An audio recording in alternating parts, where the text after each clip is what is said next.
I'm back and work today. I really don't know what to call this circuit, if it's a hit and run circuit or two trains, one track, or I really don't. If there's an official name for it, let me know.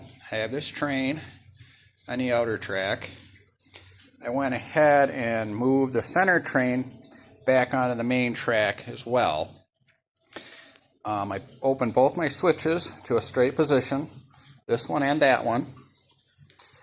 So right now what I'm going to do, I have my dead circuit.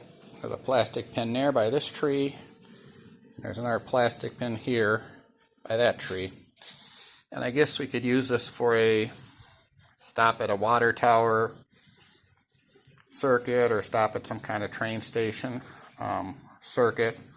What I'm going to attempt to do is run both trains on the same track. And what's going to happen is this train's going to run around here until it hits this section of the track and stop. And then I got a piece of extension cord run down very sloppily under the table on the floor. You can't excuse my wiring, up to this pressure switch. So what should happen is when the second train runs over the pressure switch, it should complete the loop and connect the power back from the main track to the this train in front. I had this running pretty good last night, so we'll see. You're attempting this. I wouldn't go maybe too far away from the controller, but I'm going to go ahead and power up the train, and we should see that train move and stop. Now our second train's going to be moving. Hit the pressure switch, which makes that train start. This train will stop on the dead track until this train hits that track, completes the circuit, and takes off again.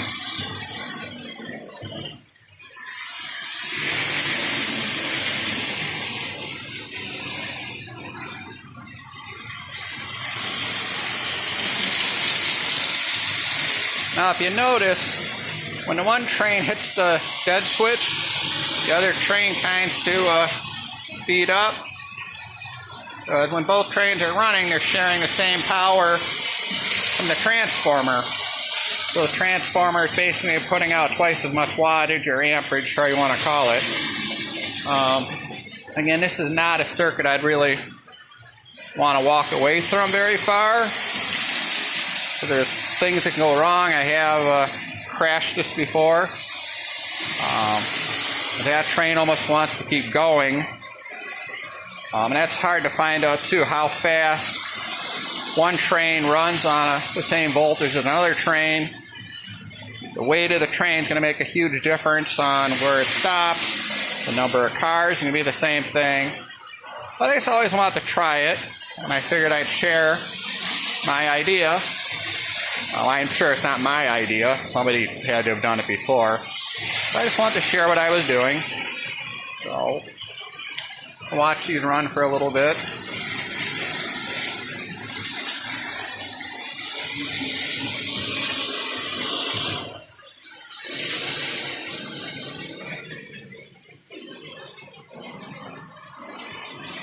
This light off, maybe we can see this better. That seems to be better.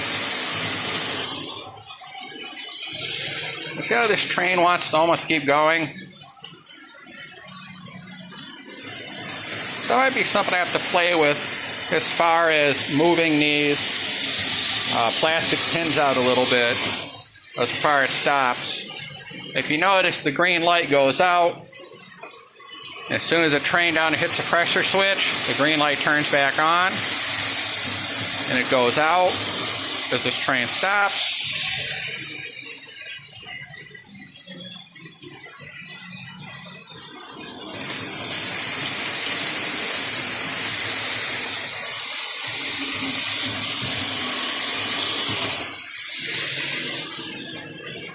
definitely see that train take off when this train stops.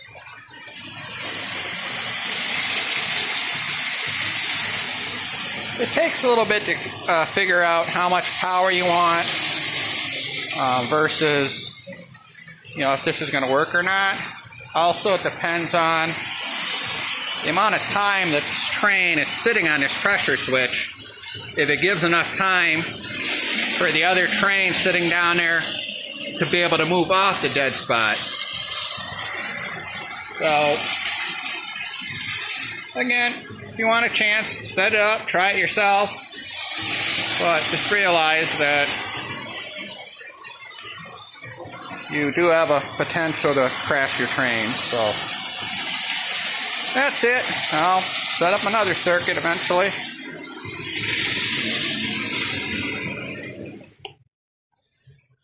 Leave a comment, like, maybe I'm doing it wrong. Just because I'm doing it doesn't mean you should.